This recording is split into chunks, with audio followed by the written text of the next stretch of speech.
전통시장 청년몰 조성 사업이라는 것이 있습니다.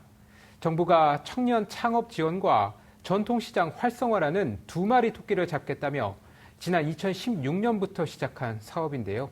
그렇게 전국 곳곳 전통시장 안에 들어서기 시작한 청년몰은 어느덧 40여 곳으로 늘었습니다. 청년몰에 입주한 창업가들은 적은 임대료를 내고 관리비도 할인받지만 이 같은 지원에도 살아남기는 쉽지 않습니다. 휘청이는 청년 창업의 실태를 서효선 기자가 취재했습니다. 경기도 수원 영동시장 안에 자리 잡은 이팔청춘 청년몰.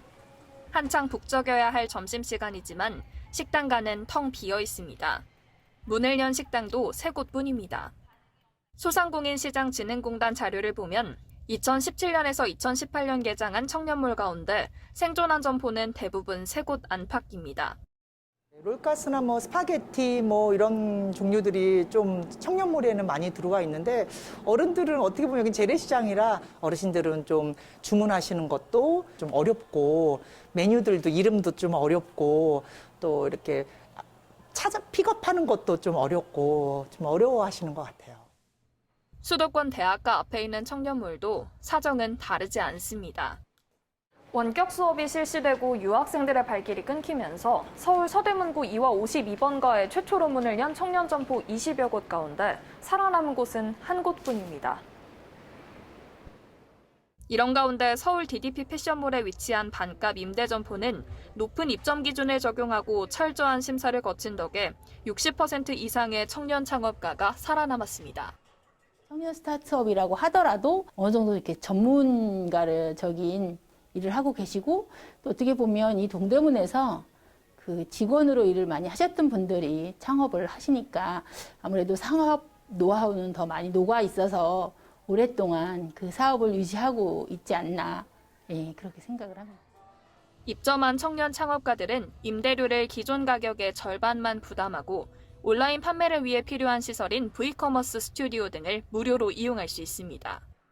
신진 디자이너였는데 단골 손님들이 많이 생성되지 않은 상태에서 타격을 입었단 말이에요. 코로나가 바로 왔어요, 몇 달 만에.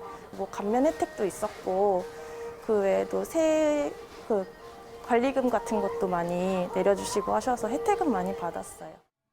올해 경기도 안산에 개장한 신안코아는 아파트 단지 내에 입주해 고객들의 접근성을 높였습니다. 안산 청년몰 조성 사업단과의 지속적인 소통도 청년들의 첫 출발을 돕고 있습니다. 취업 문턱은 더 높아지고 창업마저 쉽지 않아진 포스트 코로나 시대.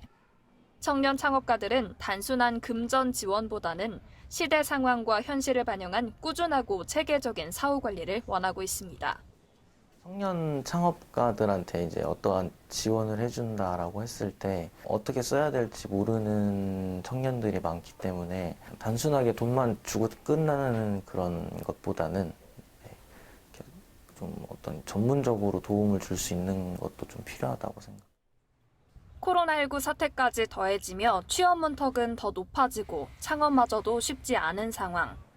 청년 창업가들은 단순한 금전 지원보다는 시대 상황과 현실을 반영한 꾸준하고 체계적인 사후 관리를 원하고 있습니다. TBS 서유선입니다.